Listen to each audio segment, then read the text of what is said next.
Hello everybody, today aphorism number 3 from the Organon of Medicine written by Dr. Samuel Hahnemann. aphorism number 3 में जो है that is the requisite qualification of the physician. एक physician को cure करने के लिए क्या क्वालिफिकेशन होना चाहिए, क्या गुण इस फिजिशियन के अंदर होना चाहिए, इसके बारे में aphorism number 3 में लिखा है. अगर aphorism number 3 को ध्यान से आप लोग पढ़े ऑर्गेनल ऑफ मेडिसिन से तो आप देखोगे कि इसके अंदर सबसे पहला लाइन जो है ये सबसे इम्पोर्टेंट है. इसके बाद का जो भी लाइन है उसमें आप 8 पॉइंट को एक के बाद एक कर सकते हो. इसको आपको याद रखना है एग्जाम के लिए.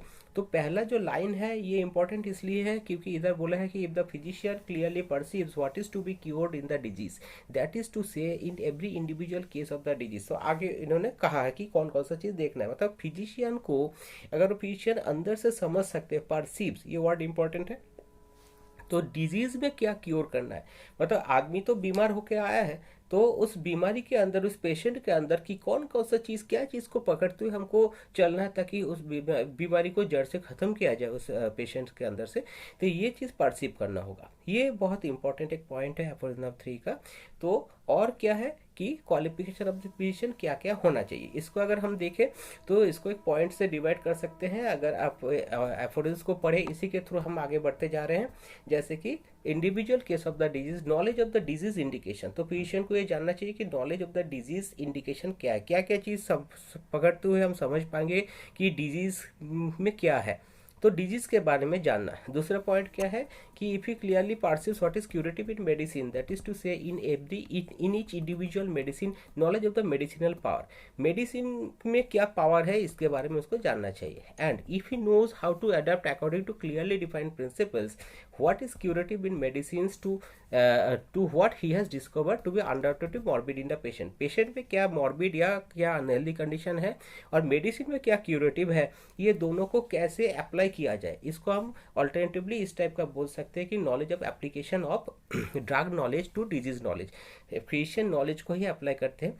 इसके बाद हम देखेंगे कि to adapt it as well in respect to the suitability of the medicine in most appropriate according to the mode of action in the case before him, choice of the remedy, the medicine indicated. और क्या knowledge होना चाहिए, that is number 4 point, choice of the remedy. बहुत सारे medicine एक जैसा है लेकिन इनमें से कोई एक मेडिसिन को आपको चॉइस करना है ताकि single medicine law of simplest को फॉलो करते हुए, जो कि कार्डिनल प्रिंसिपल्स ऑफ होम्योपैथी में है, तो that is the choice of the remedy. इसके बाद क्या है कि and also with respect to the exact mode of preparation of the quantity of it required. मतलब ये 5th पॉइंट है, that is mode of preparation. जो भी मेडिसिन हम दे रहे हैं इसको किस तरीके से प्रिपेयर किया जाए, ये भी फिजिशियन का नॉलेज में होना चाहिए. इसके बाद क्या है and this the quantity of it required, that is the proper dose. तो कितना क्वांटिटी में मेडिसिन को देना होगा ये भी एक फिजिशियन को जानना चाहिए. ये पॉइंट नंबर 6 हो गया, that is the proper dose. इसके बाद क्या है कि and the proper period of repeating the dose. एक डोज तो हम देंगे लेकिन कितना पीरियड में ये रिपीट किया जाए ये भी हमको ध्यान रखना पड़ेगा, that is the repeating the dose. If finally he knows the obstacles to recovery, that is the 8th point is the finally he knows the obstacles to recovery in each case and is aware how to remove them.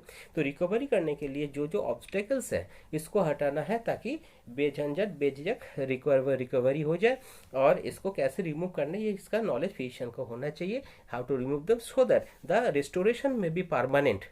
Then he understand how to treat judiciously and rationally and he is a true practitioner of the healing art. तो तभी ये जो knowledge है, ये knowledge अगर रहे तो एक फिजिशियन को हम कह सकते हैं कि वो ये कर सकते हैं judiciously with proper judgement and rationally proper scientific manner कि एक पेशेंट को कैसे कंप्लीटली क्योर किया जाए.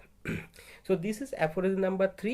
The points again I tell you: point number 1, knowledge of disease indication; point number 2, knowledge of medicinal power; point number 3, knowledge of application of drug knowledge to disease knowledge; point number 4, that is the choice of the remedy; point number 5, that is the preparation of medicine; point number 6, the dose; point number 7, repetition of dose; point number 8, the obstacles to recovery and how to remove them. So this is aphorism number 3. Thank you.